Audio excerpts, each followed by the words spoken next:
அனைத்து வணிக பெருமக்களுக்கும் கோவில்பட்டி கடலமிட்டாய் சங்கத்தின் சார்பாக வணக்கத்தை தெரிவித்துக் கொள்கின்றோம். இந்த கூட்டமானது கடந்த சில தினங்களாக கடலைப்பருப்பு மற்றும் வெல்லம் மூலப்பொருட்களான விலை உயர்வு அதிகரித்துள்ளது. இதனால் கோவில்பட்டியில் கடலமிட்டாய் தயாரிப்பாளர்கள் மிகப்பெரிய பாதிப்பை அடைந்துள்ளனர். அதிகமான வியாபார பெருமக்கள் கடலமிட்டாய் தயாரிப்பதே மிகப்பெரிய கேள்விக்குறியாக உள்ளது.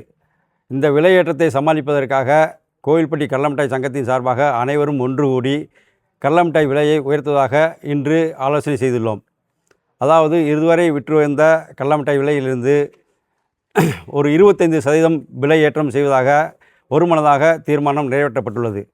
இன்றிலிருந்து கடலமிட்டாய் விலையானது ஏற்கனவே விற்கப்பட்ட விலையிலிருந்து ஒரு 25% அதிகப்படியாக விற்கப்படும்.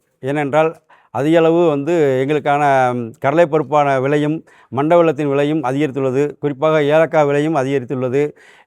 எங்களுடைய பெட்ரோலிய பொருட்களான கவர் மற்றும் இங்க் இதன விலைகளும் அதிகரித்துள்ளதால் இந்த விலையேற்றம் தடுக்க முடியாத ஒன்றாக உள்ளது. இந்த விலையேற்றத்தினை பொதுமக்களும் வியாபார பெருமக்களும் ஏற்றுக்கொள்வார்கள் என்ற நம்பிக்கையோடு இருக்கின்றோம்.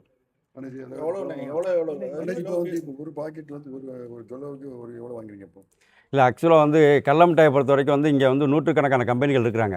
ஒவ்வொருத்தரும் ஒவ்வொரு விலை வச்சுருப்பாங்க. ஸோ அந்த விலை அவங்களுக்கு தகுந்த மாதிரியான விலையை நிர்ணயம் பண்ணியிருக்கிறாங்க. நாங்கள் ஒரு 25% விலையை கூட்டுறோம். இல்லை, அந்த கிலோங்கிறது எப்படின்னா ஒவ்வொருத்தருக்கும் ஒவ்வொரு விலை வச்சுருக்கிறாங்க. 25% விலை கூட. இப்போ சாதாரணமாக ஒரு உதாரணத்துக்கு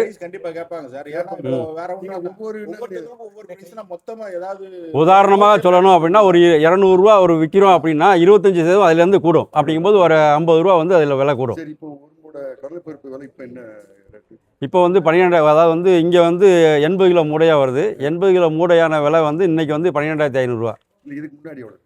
10,000 ரூபா இருந்துச்சு. 9,500 ரூபா, 10,000 ரூபா அந்த மாதிரி இருந்துச்சு. இப்போ சடசடன்னு கொஞ்சம் கொஞ்சமாக விலை கூடியிருக்கு. அதை விட எங்களுக்கு மண்டவெல்லம் பார்த்திங்கன்னா ரொம்ப அதிகமான விலை கூடியிருக்கு. அதாவது 1 கிலோ வெல்லம் 45 ரூபா இருந்த வெல்லம் இன்றைக்கி 1 கிலோ வெல்லம் 70 ரூபாய்க்கு மேலே போயிடுச்சு.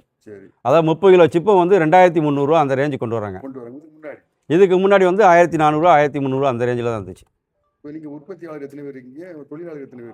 இப்போ கோவில்பட்டியை பொறுத்த வரைக்கும் 100க்கு அதிகமான உற்பத்தியாளர்கள் இருக்காங்க. அதை நம்பி கிட்டத்தட்ட ஒரு 5,000 தொழிலாளர்கள் இருக்காங்க. மறைமுகமாக ஒரு 10,000 தொழிலாளர்கள் இருக்காங்க எங்கிட்டேருந்து வாங்கி விற்கக்கூடிய தொழிலாளர்கள். எங்களுக்கான விலையேற்றம் அப்படின்னு பார்த்தீங்கன்னா இந்த நேரத்தில் ஒரு 40% மேலே தான் நாங்கள் விலையேற்றம் பண்ணணும்.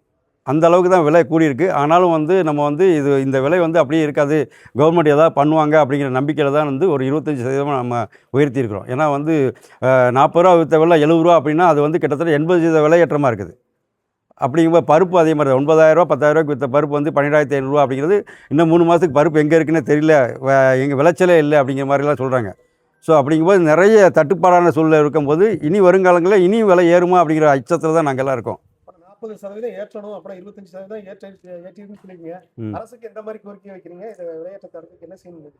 விலையேற்றத்தை தடுக்கணும் அப்படின்னா ஆக்சுவலாக இந்த கடலைப்பருப்பு உற்பத்தி அதை மேம்படுத்துறதுக்கான வழிவகைகளை அரசு பண்ணணும் அப்படின்னு நாங்கள் நினைக்கிறோம். ஏன் அப்படின்னா இப்போ ஆல் இண்டியா லெவலில் 1979 Indian institute of groundnut develop research centre குஜராத்தில் இருக்குது. அது நம்ம தமிழகத்தில் இல்லை. அதே மாதிரி தமிழகத்தில் அந்த ரிசர்ச் சென்டர் உருவாக்கி கடலைப்பருப்புக்கு மிகப்பெரிய ஒரு சந்தையை உருவாக்கி அதை ரிசர்ச் பண்ணி அதற்கான மதிப்பு கூட்டுதலாம் உருவாக்கி கொடுத்தாங்க அப்படின்னா அந்த விதைகளை கவர்மெண்ட்டே கொடுக்குறாங்க. அதாவது ஒரு வீரியமிக்க விதைகளை உருவாக்கி கவர்மெண்ட் கொடுக்குறாங்க அப்படின்னா விவசாயிகள் அதை வாங்கி விவசாயம் பண்ணுறதுக்கு இது பண்ணுவாங்க. ஏன்னா அவங்களுக்கு விவசாயிகள் பூராமே என்ன பண்ணுறாங்க அப்படின்னா கடலைப்பருப்பில் விலை கம்மியாக கிடைக்குது, அதுபோக மழை சரியில்லை, தண்ணி இல்லை அப்படிங்கிறனால விவசாயத்தை விட்டு வேறு ஒரு விவசாயத்துக்கு போக நினைக்கிறாங்க. அதை தடுத்து கவர்மெண்ட் அந்த விவசாயிகளுக்கு நிறைய மானியங்களை கொடுத்து இந்த பருப்பை கடலைப்பருப்பை விதைக்கிறதுக்கு ஏற்பாடு பண்ணி அந்த விளைச்சலுக்கு நிறையா சப்போர்ட் பண்ணாங்க அப்படின்னா தமிழகத்தில் தன்னிறைவு பெறும்.